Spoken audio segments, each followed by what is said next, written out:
there, everybody. First off, all the stings, those are the short pieces of music at the beginning and sometimes in the middle, are by John DeLay and the 41 Players.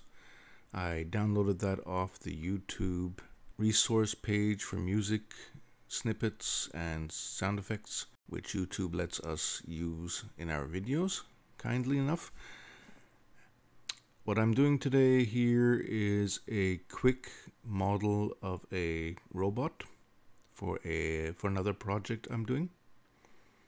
A course 101, very basic course on what programming is, using the MIT Scratch website. So it's a website with a programming language built in where you can pretty much just drag and drop your programming code. Very useful for beginners to understand the basics of variables, conditions, events, and also you can make kind of cute small games in Scratch. It's pretty fun to do, actually, even for a seasoned programmer.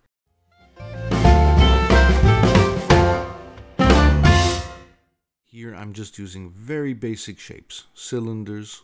Well, right now I only have cylinders, and later on I'll be adding 2 curves and 1 sphere, I believe. So I'm recording this audio after the fact because what you're watching now is a 6 times sped up after the fact recording, because I'm not this fast in modeling, by no means. And who wants to watch an hour's worth of the mouse pointer just standing in the middle of the screen for 2 minutes while I'm trying to figure out what the next step is? I wanted to give Robbie Can, and that's kind of what I'm calling it, Robbie Can, because it looks like well, it's a robot, which looks like a can. A little bit of a beat-up look, because Robbie's been through a lot over the years. Those are hand-drawn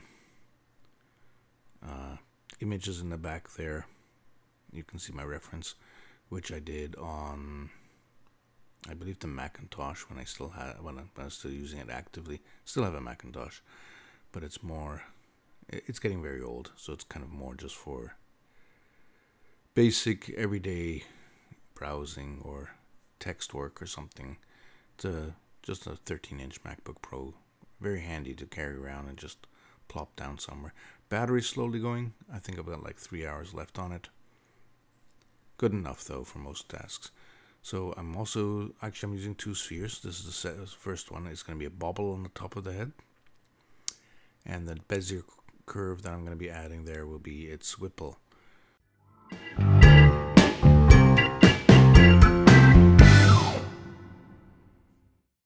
And there's the curve.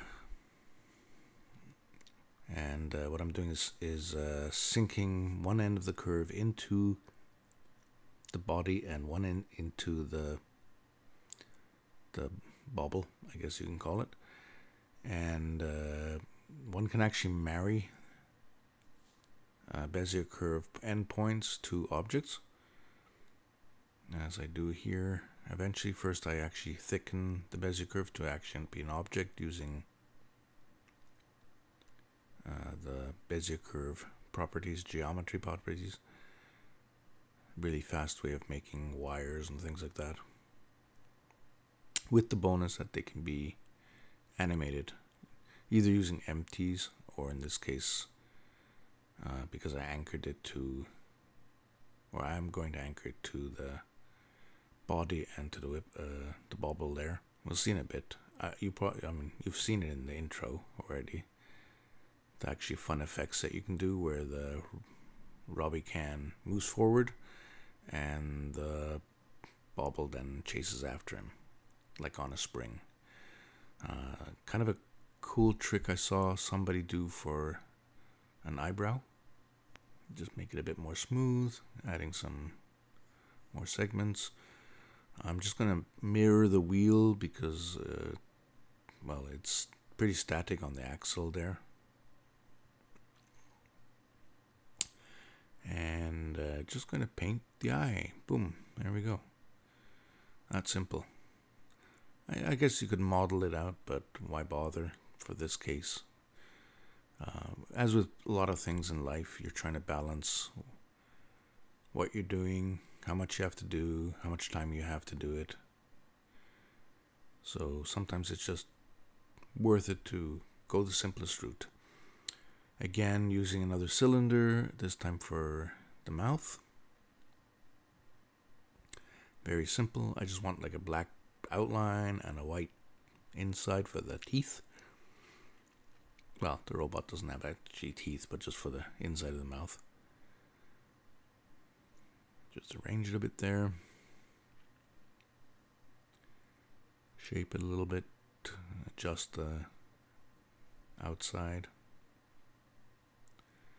I'm trying to make it as close to the image in the background as possible. I was having a bit of trouble figuring out how to get the eyebrow looking the best.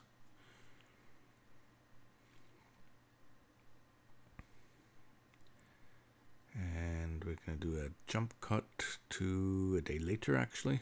The first part was done on Friday night. This is now Saturday morning. And here I'm playing around with animating already. Standard stuff. Rotate the eye one way, rotate the other way, do some simple eye movement there, just with rotate.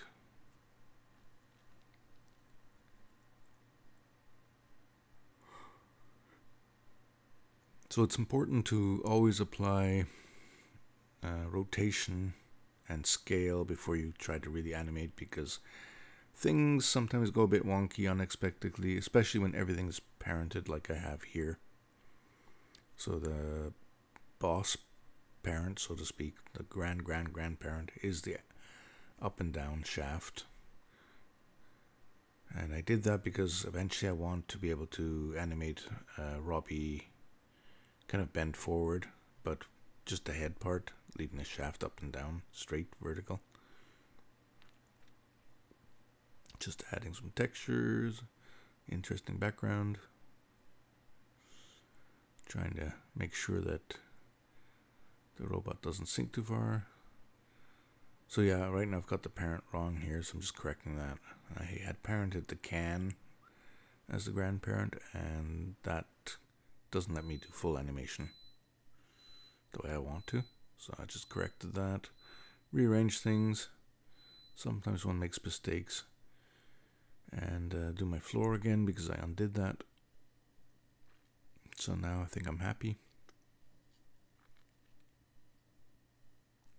And the great thing with the undo, you can undo as many times as you want. You can actually set that in the preference. I believe the default is something like 30. That's not very much, so I've got mine at 200.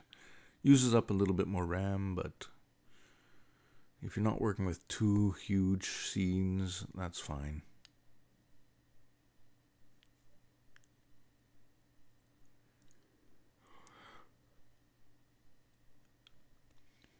Just doing some settings.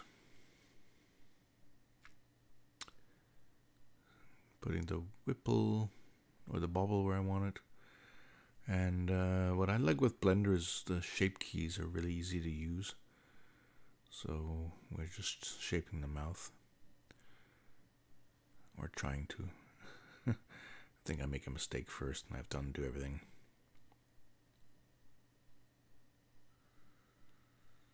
And yeah, you just inside the model mode, you can set your shape keys. You actually have to set the base shape key first in the object mode. And there we go. Already have the blah blah blah. Just your standard talk animation. Let's do a grin. I think that's my next step here. Yeah. Oh, I did the grin first. Wasn't even watching.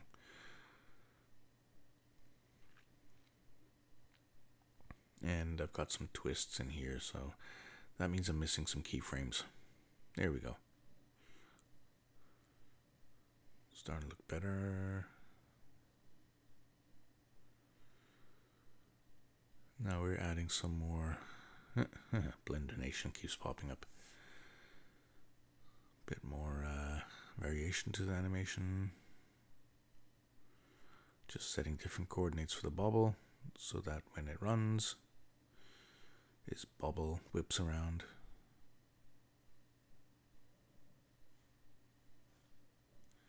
There we go. Bobblicious.